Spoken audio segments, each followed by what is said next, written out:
मोदी के खिलाफ संतों का हल्ला बोल, या यूं कहिए यूजीसी को लेकर पूरी तरह से मोदी सरकार फंसती हुई दिखाई दे रही है।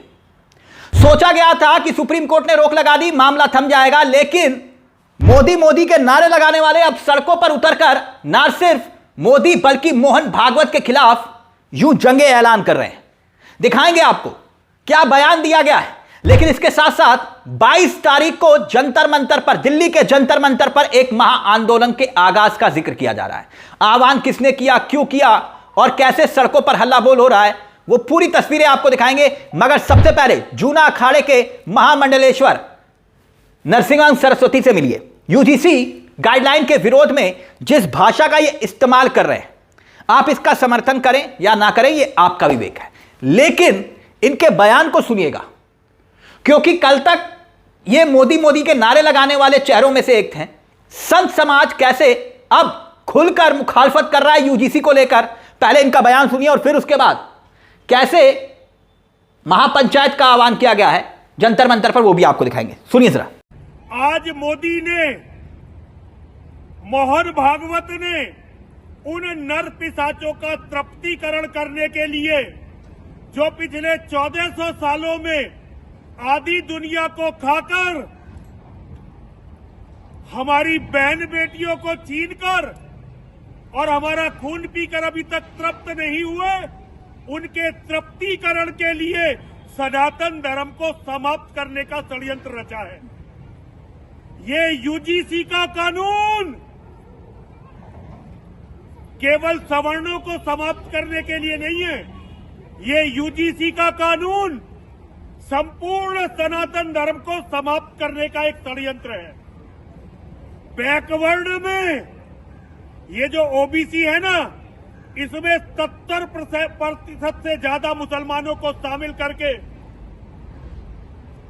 मोदी और मोहन भागवत ने मुसलमानों के हाथ में हमारे, जिन्हें तथाकथित सवर्ण कहा जाता है, उनके नरसंहार का एक बहुत बड़ा हथियार दे दिया है। अब देखिए, दिल्ली के जंतर मंतर पर एक महापंचायत, राष्ट्रीय महासचिव है स्वर्ण समाज के, आर्मी के, वो लिखते हैं, देखिए आपकी स्क्रीन पर, 22 फरवरी को दिल्ली के जंतर मंतर पर स्वर्ण समाज महा आंदोलन करने जा रहा है। बकायदा इसमें जो ट्वीट किया गया है आप देखिए आपकी स्क्रीन पर, इसमें लिखा गया है, जुल्म के खिलाफ मुंह खोलेगा कौन, हम भी चुप रहेंगे तो बोलेगा कौन। अपने बच्चों के भविष्य के लिए, अपने अस्तित्व बचाने के लिए, अपने सम्मान के लिए आंदोलन में शामिल हो। यानी समझिए इससे कि भाई ये वही बीजेपी के लिए कल तक वोट मांगते थे, आज बीजेपी यूजीसी जब से नए नियम, तब से विरोध का आगाज हो चुका है। आनंद स्वरूप 8 मार्च को रामलीला मैदान भरने का ऐलान कर रहे हैं। आनंद स्वरूप एक और संत समाज की तरफ से कह रहे हैं, बंगाल से ही क्रांति की भूमि है, वहीं से क्रांति, श्यामा प्रसाद मुखर्जी की जन्मभूमि वही है, आगाज वहीं से होगा जो अंजाम में बदलेगा। देखिए ट्वीट में बकायदा वो लिख रहे हैं कि 8 मार्च को रामलीला मैदान के आंदोलन को सफल बनाने का हमारा लक्ष्य है। बंगाल से लगभग कह रहे हैं कि भाई 10,000 लोगों को लेकर आएंगे, हैशटैग लगा रखा है यूजीसी रोल बैक। तो अब विरोध इस हद तक, सुनिए जरा, इनको भी सुनिए जरा। ओम नमो नारायण। आज हम लोग बंगाल से अब दिल्ली की तरफ जा रहे हैं। ये ट्रैफिक देखिए, और बंगाल बड़ा क्रांतिकारी स्टेट है, पूरी दुनिया की क्रांति यहीं से होती है। हम ये चाहते हैं कि बंगाल के लोग इस परिवर्तन के आगाज को अंजाम में परिवर्तित करें और बंगाल को हिंदू राज्य घोषित करें। आने वाले यूजीसी आंदोलन में 8 मार्च को जो रामलीला मैदान में होना है, उसमें बंगाल की महती भूमिका होनी है। दसियों हजार लोग यहाँ से ट्रेन बुक कर रहे हैं और वहाँ पहुँचेंगे। आप भी देश में यदि मेरी आवाज़ सुन रहे हो तो अधिकतम संख्या में रामलीला मैदान पहुंचिए। नमो नारायण, जय जय हिंदू राष्ट्र। 2027 का चुनाव और उससे पहले बीजेपी के लिए, मोदी सरकार के लिए यह एक बहुत बड़ी अलार्मिंग सिचुएशन है, खतरे की घंटी आप कह सकते हैं। और ऐसा नहीं कि सरकार समझ नहीं रही है। आपको एक खबर दिखाता हूं मैं, देखिए जरा आपकी स्क्रीन पर, निशिकांत दुबे, वैसे ये गंभीर सांसद नहीं है, इनकी बात को बहुत कम लोग सीरियस लेते हैं। देखिए यूजीसी के नए नियमों के पक्ष में हो रहे प्रदर्शन को लेकर सांसद निशिकांत दुबे ये कह रहे हैं कि भाई सरकार इस तरह के दबाव के हथकंडों के आगे नहीं झुकेगी। सामान्य वर्ग के छात्रों की चिंताओं को दूर करने के लिए यूजीसी के नए नियमों में संशोधन किया जाएगा। यानी निशिकांत दुबे कह रहे हैं कि नए नियमों में हम संशोधन के लिए तैयार हैं, वादा कर रहे हैं। कुल मिलाकर खबर यह कहती है, और मैं फिर यह कह रहा हूं कि निशिकांत दुबे की बात को गंभीरता से मत लीजिएगा, क्योंकि यह गंभीर व्यक्ति नहीं है, ऐसा माना जाता है। निशिकांत दुबे कब कहां क्या कुछ बोल दे यह कोई गारंटी नहीं है। इसलिए निशिकांत दुबे क्या वाकई में सरकार की भाषा बोल रहे हैं या फिर अपने वोट बैंक की चिंता कर रहे हैं, यह एक बड़ा सवाल है। कोई गंभीरता से इनकी बात को लेता नहीं है। उदाहरण देता हूं मैं आपको, सोशल मीडिया पर ही जैसे ही यह खबर सामने आई, जैसे ही निशिकांत दुबे का यह बयान सामने आया, वैसे ही एक यूजर है यूजीसी पर निशिकांत दुबे के इस बयान पर वो क्या लिखते हैं, देखिए आपकी स्क्रीन पर। कुमार सिंह है इनका नाम, और ये लिखते हैं कि अरे वाह, निशिकांत दुबे जी की ये मजबूत इरादे वाली घोषणा सुनकर तो सामान्य वर्ग के छात्रों के दिल में आग लग गई होगी। पलटने की एक हद होती है, निर्लज की भी एक हद होती है।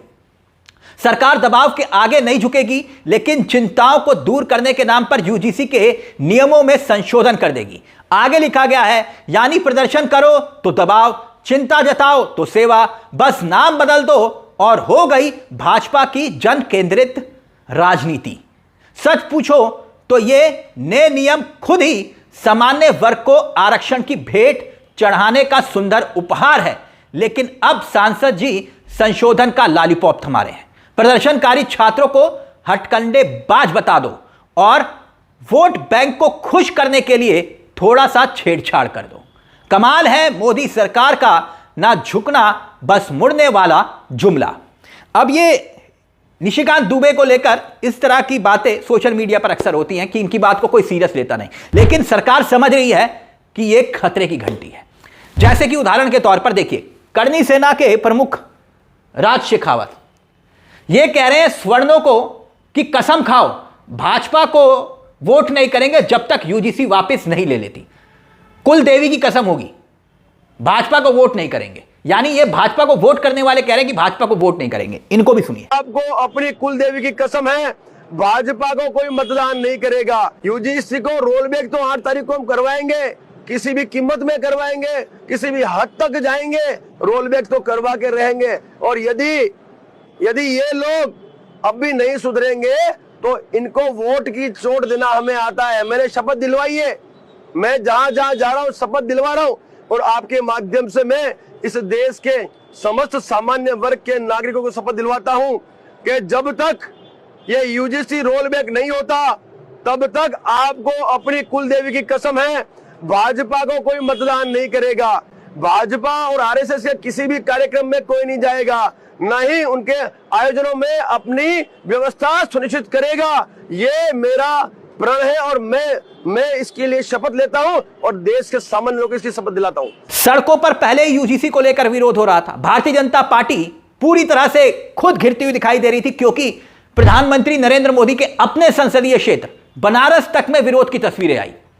अलग अलग जगह से पूरे उत्तर प्रदेश में खास तौर पर विरोध की तस्वीरें आई, लेकिन अब तो संत समाज खुलकर मुखालफत कर रहा है। याद करिए, आपको हमने हापुड़ में जब यूजीसी के विरोध में प्रदर्शन हो रहा था, वो हमने तस्वीरें आपको दिखाई थी। हापुड़ की बीजेपी कार्यालय में कैसे कैसे नारे लग रहे थे, और कौन लगा रहा था? बीजेपी समर्थक। योगी तुझसे बैर नहीं, मोदी तेरी खैर नहीं।